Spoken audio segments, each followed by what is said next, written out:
Tangle and Whisper are my favorite things to happen to this beautiful game. I swear, this singular update, which finally featured Sonic characters, breathed a new life into this game for me after 300 hours. I started making this video about 4 months ago. I've just been putting it on and off, but I still think it's worth talking about this because it's the one event in this game I haven't been able to stop appreciating ever since it happened. After all the IDW teasing, we finally saw this come to fruition in a console game. It's been literally 5 festivals since the Tangle and Whisper one, but this one stands out the most to me because while I like the Sega characters, I'm the most passionate about more Sonic characters getting added and having the mythos represented even more. There are so many fun character designs that I love seeing side by side. I mean, that's part of why I like playing Rumble. There's something nice about seeing Tangle in cyberspace after getting a name drop in Frontiers. I bet Tangle would love climbing around these ruins. Having a relatively newer character appear in one of the most recent locales makes the franchise feel up to date. It feels like the side characters aren't conveniently missing out on the latest and greatest inclusions to the world. It's cool for Tangle and Whisper to experience these recent locations, considering Sonic, Tails, or Amy likely would have mentioned these places after Frontiers. It's like a follow-up to a conversation we didn't see. I feel rewarded for being invested in this current era, and I feel rewarded for wanting offhanded mentions to be more than just references. Like how Sonic Frontiers quietly foreshadowed Jet's return in CrossWorlds. This was just a silly offhanded line to reference another character for the sake of it, but it's nice to be able to read into this stuff, considering how many characters they're bringing back.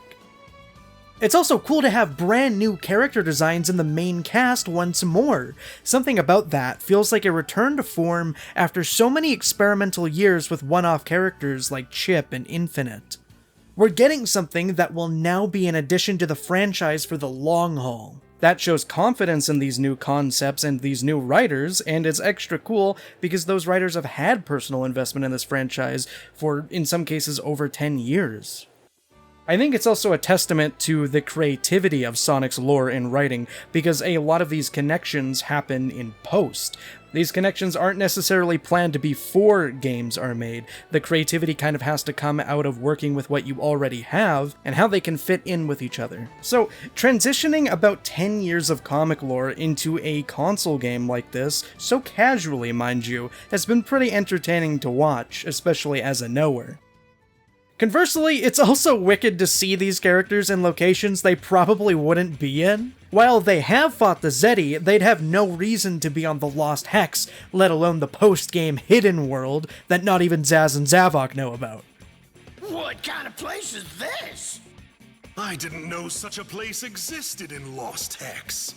I also think it's fun that the bubbly, animated nature of Tangle lends itself to this colorful environment quite well. Had she existed back then, her character might have been the perfect tone for a game like Sonic Lost World, and so would her parkour-centric moveset.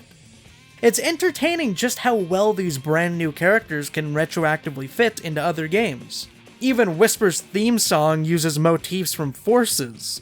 It ties her identity to one of the mainline games and reminds us that this was a big event in Sonic's world, and it hasn't necessarily been forgotten. Her presence is literally proof of this. As I guessed 10 months ago, the lesbians would be added as Sega Update characters. Typically, these characters get recycled stock art for their decals, but Tangle and Whisper got brand new artwork created for their event. These 2 decals perfectly mirror the friendship decals you can earn for the base game's cast. This is clever because it shows that they're canonically a part of this game despite joining afterwards. Another neat tidbit about this update is how Tangle and Whisper are right beside all the other Sonic characters in a seamless way.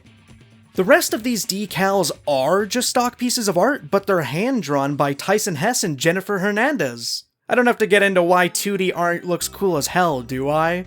Not only that, but it's super cool seeing their work graduate from IDW's property to a game's property. It's interesting seeing so much good official Sonic artwork over the years that was only exclusive to these tiny books that you would get at specialty comic shops, and now they're finally being used in a game where millions of people can see it. These artists are getting the recognition they deserve, and so many new people are getting introduced to quality work.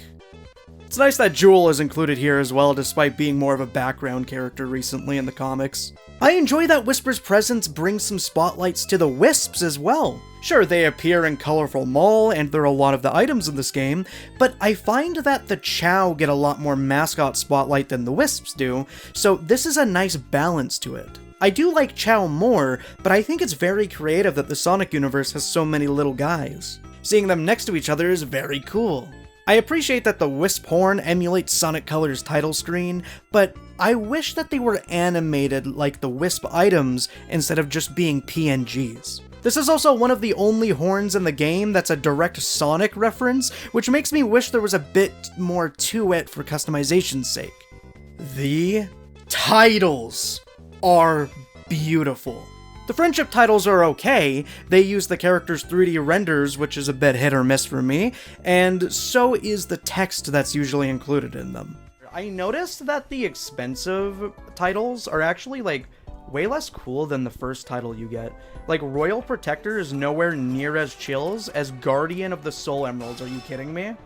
Some are badass, some are underwhelming. That being said, I love titles in games as a whole. I think it's a really cool way to pimp your profile and show other people how invested you are. Previously, I used Guardian of the Soul Emeralds and Emerald Racer for the swag factor, but I mean, come on! The IDW titles are so visually appealing with the hand-drawn art, and I love how the characters go off-panel as well. Seeing an official game proudly display the Diamond Cutters and Guardian Angel is so lovely. Guardian Angel is a nice reference considering Whisper isn't called that much anymore, and the gradient in the middle is also a reference to one of the most important scenes in the Tangle and Whisper arc. I love this so damn much. You can tell Sega appreciates the work the comic team has put in. Now, let's move on to the gameplay.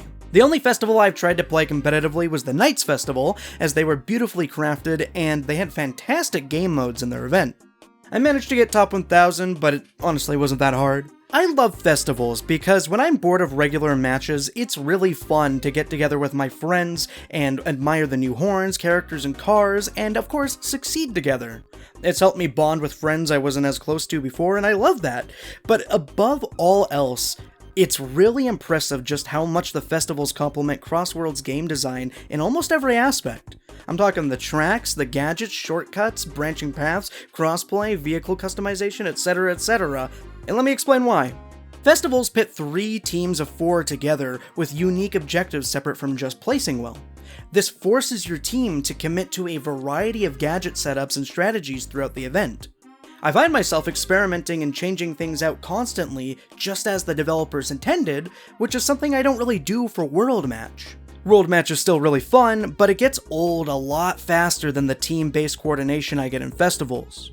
I do enjoy using the level 4 build to mitigate the randomness of kart racers, and there's a lot of intelligent item play involving blocking and placing stuff. But I feel like there's just so much more nuance to the festivals in comparison. In World Match, you almost always want to go for shortcuts and tight turns to stay in the lead, unless you're bagging. But in festivals, it's almost always better to take an alternate pathway to secure the objective. These branching pathways typically have more ledges for air tricks, big rings for ring grab, or dash panels for the panel objective. If you don't practice these routes and familiarize yourself with every aspect of these tracks, you're not always likely to win the objective. This festival also happened to have a really solid list of minigames, which I can't say for a lot of the past festivals. Spin Drift requires you to drift in a wall for the entire match, and Shootout is honestly kinda luck-based. These 3, on the other hand, this is the real shit. Ultimately, I peaked 143 on the leaderboard, and I think I ended around 210. It was basically impossible to close the 2,000 point gap the entire time I played no matter what, so I wouldn't really recommend grinding festivals. It's pretty unhealthy, not gonna lie. But this update was a perfect combination of factors that got me back into the game after achieving everything I wanted in World Match and Legend Comp. I really hope we can get more Sonic characters or Sonic festivals in the game. Who would have thought that's all I needed to get motivated again? Interesting, isn't it, Sega? I also want to add that not too long after this event ended, I found a Tangle and Whisper comic book as well as the Writer's arc from IDW. I think that's a pretty cool coincidence, and it got me thinking about how many new CrossWorlds players could go through this exact same thing. I think a big part of why Sonic is back on top is thanks to a lot of the new staff that are working on the franchise. I mean, Tyson Hesse is the very same person responsible for lore and art direction in the movies. Let that sink in.